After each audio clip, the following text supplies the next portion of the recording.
Se tivesse começado a minha startup hoje, havia muita coisa que eu faria diferente. Antes de começar, tudo parece glamouroso. É bonita, redes sociais, aquele entusiasmo de estou a construir algo grande. Mas ninguém te prepara para o que realmente é. O stress, as incertezas, as noites mal dormidas e os dias que sentes que estás a perder o controle. Eu sou o André Lacerda, fundador da Picket, e quero falar contigo sem filtros sobre tudo o que eu faria hoje se começasse de novo. Porque uma coisa é a teoria de construir uma startup, outra coisa é vivê-la todos os dias. Quando comecei a Picket tinha uma visão muito clara, criar uma app premium, transparente, em que o cliente sentisse que podia confiar e o técnico se sentisse valorizado desde o primeiro dia. E honestamente no início eu achei que isso seria rápido de implementar e a realidade é que não é nada rápido. Achei que conseguia fazer um bom produto em 9 meses, metia anúncios nas redes, falava com as pessoas e começava a ter resultados rápidos. E a realidade é completamente o oposto. É o caos super controlado. Cada dia há uma coisa nova para resolver, ou bugs, ou decisões difíceis, ou simplesmente outreach de novos técnicos. Sonhar é espetacular, mas a realidade é completamente diferente e brutal. Só que este processo que eu vivi e estou a viver me ensinou tudo o que eu te vou contar neste vídeo. O meu primeiro erro foi ter pressa em lançar a app. Queria ter o produto no ar e mostrar que tinha algo palpável, mas a realidade é como abrir um restaurante sem testar o menu. Simplesmente achas que estás tudo pronto até chegar ao primeiro cliente. Depois percebes que não há processos, testes de qualidade. Simplesmente achas que estás pronto até chegar ao primeiro cliente e percebes que metade das coisas não funcionam. Se pudesse voltar atrás, fazia um grupo pequeno com 10, 15, 20 técnicos e mais 20 clientes e testava a aplicação a fundo. Recolhia feedbacks, fazia alguns ajustes e só depois é que lançava para as lojas. Porque quando estás a construir uma app e lanças demasiado rápido para as lojas, passas meses a corrigir bugs. E quando digo meses, é mesmo meses. E simplesmente podias ter prevenido isso se adiantasses mais 15 dias, 3 semanas em fazer beta testes severos. Hoje simplesmente prefiro esperar mais um bocado e fazer testes a fundo e sim depois dar gás na aplicação quando eu sei que as coisas estão a funcionar a 99%. E digo 99% porque a aplicação aparece sempre bugs que nem sabes como é que aparecem e uma semana atrás estava tudo a funcionar tudo bem naquele vamos supor, no perfil e logo a seguir, passado uma semana, começa a aparecer um bug exatamente no sítio onde tu estiveste. O segundo erro foi não validar um modelo com a profundidade necessária. Eu perguntei a muita gente o que achavam sobre este modelo de negócio, principalmente a empresários ou a pessoas que já tiveram negócio e toda a gente dizia isso é uma excelente ideia e faz todo o sentido. Mas isso não é validação. Validação é quando alguém paga para o serviço, alguém que chega e diz ok, eu quero isto, quanto é que é e quando é que eu vou receber. Hoje eu percebi que devia ter passado mais tempo neste estágio, perguntar aos técnicos quais eram as suas verdadeiras dores e aos clientes se pagavam por este serviço. Se tivesse feito mais tempo, tinha poupado tempo,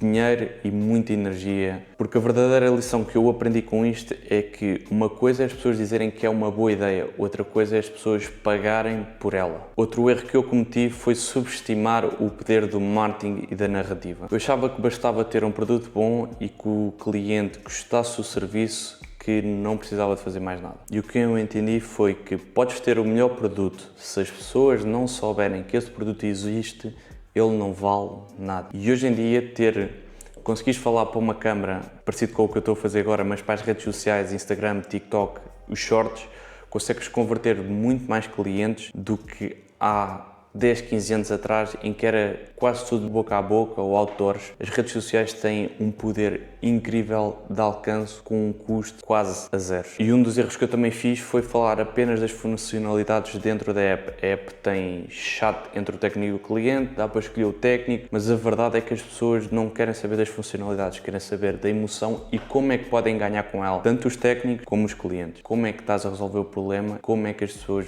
irão beneficiar com o teu serviço ou produto. E em resumo, é isso que cria a ligação com o teu cliente, principalmente quando tens o marketplace, é o que cria a ligação com o teu cliente e com o técnico. E o outro erro que ninguém te fala é sobre negligenciar a tua saúde. No início eu dedicava bastantes horas a este projeto, tanto de dia, de tarde, de noite. Comecei-me a desleixar muito mais nos treinos, na alimentação. No início eu vivia basicamente em modo de sobrevivência. Comia mal, dormia mal, tinha pouca energia e a única coisa que me passava pela cabeça era mesmo este projeto, a Picket. Só que depois vem o preço disto. O corpo começa a dar sinais, começas a ficar mais irritado, a ter menos energia e as tuas decisões essencialmente começam a ser mais reativas em vez de serem mais racionais. E quando tu és o único a operar, a pensar, a ser a pessoa que faz a estratégia e não estás bem, isto começa a ser uma bola de neve em que as coisas começam realmente a correr mal. E eu percebi isso rápido, a ponto de corrigir e, ok, vou ter aqui blocos de deep work e depois disso acabar, acabou. Vou treinar, vou programar o meu sono, vou programar a minha alimentação e foi isso que me ajudou. Não quer dizer que depois do jantar não pegue no computador e tenha mais um bloco ou dois de deep work, mas não sejam tão assim ao início. Se calhar não estou a dar um bom conselho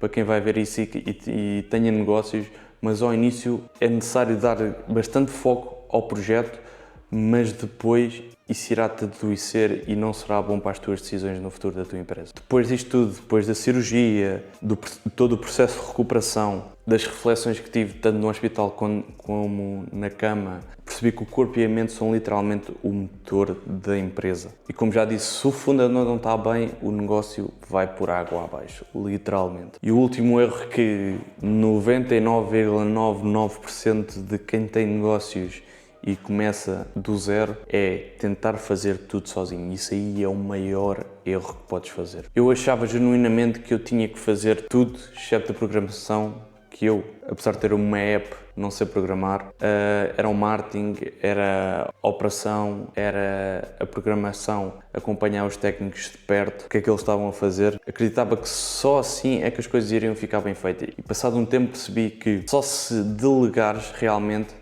as coisas é que vais ganhar velocidade. Ou seja, eu agora foco-me essencialmente em fazer outreach, outbound de novos técnicos, realmente angariar técnicos para este marketplace, porque são eles que irão ser o motor desta aplicação. Hoje percebo que o verdadeiro crescimento está em confiar nas pessoas, encontrar as pessoas certas e deixá-las fazer o melhor. Se começasse novamente, tinha tentado encontrar mentores, parceiros que me ensinassem como é ter uma startup, porque se conseguires encontrar um mentor que já tenha passado pelo que tu estás a passar, o processo vai ser muito mais rápido, vais evitar montes de erros e vai ser muito melhor para a tua empresa e o teu crescimento vai ser muito mais rápido. Em resumo, como aquela dita frase, sozinho vais mais rápido, mas acompanhado vais mais longe. Em retrospectiva do que eu passei, não mudava o caminho, mudava sim a forma que eu vivi, porque havia coisas em que a app estava a passar e não havia necessidade de queimar tantas pestanas, entre aspas, com problemas tão pequenos nas quais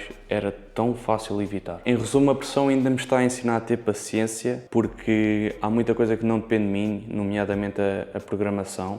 São coisas que demoram bastante tempo, exige muitas horas dedicadas ao projeto e, em resumo, a pressão ensina-me a ter paciência, ou está-me a ensinar a ter paciência, porque existem muitas coisas em que eu não controlo e eu gostava que fossem mais rápidas, mas sei que também que é necessário dedicar muitas horas, nomeadamente a programação. Neste momento estamos a programar o agendamento de serviços, que é realmente a nossa dificuldade, ou seja, temos muitos técnicos prontos para fazer serviços, só que a grande dificuldade é dar match entre o técnico e o cliente, porque nem sempre quando o técnico está online na aplicação está disponível e com o agendamento de serviço isso vai ser resolvido. E a partir daí temos o caminho todo livre para começar a ter serviços constantes, mais do que 1 por dia, 2 por dia, 10 por dia, 100 por dia. Eu acredito realmente que o game changer da Picket será quando tivermos o agendamento e o fluxo bem oleado. Em resumo, criar uma startup é só e somente o espelho do fundador, porque se tu crias uma startup e estás a pensar só, ok, se correr tudo bem,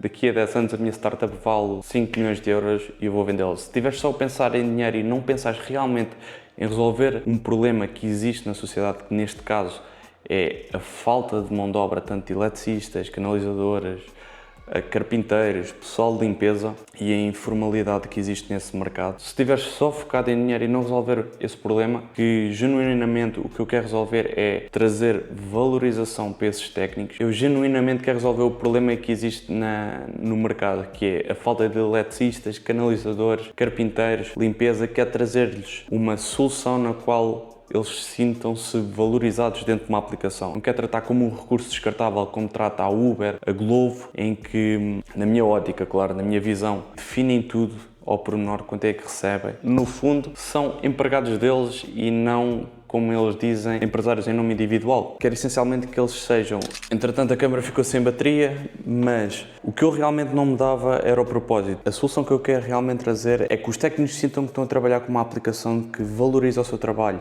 Ou seja, e não tratar como outras aplicações a tratam. Neste caso, vou dar o exemplo da Uber, da Glovo, em que eles definem os preços de tudo. O valor por quilómetro, o tempo de espera, tudo. E eu quero dar a liberdade total aos técnicos para que eles possam fazer um bom serviço. Que eu acredito que só assim é que uma app de serviço ao domicílio consegue ter sucesso. Quando o serviço é bom e os técnicos, os bons técnicos, sintam que estão a ser valorizados. Espero que este vídeo te ajude a evitar algumas dores que eu passei nestes quase 2 anos, vai fazer 2 anos que tive a ideia da Picket. Deixa o teu like, comenta o que te mais fez pensar e não te esqueças de subscrever o canal, porque o próximo vídeo vai ser realmente os bastidores da Picket, vai ser um day in a life, por isso, se não queres perder, subscreve, ativa o sininho e vemo-nos no próximo vídeo.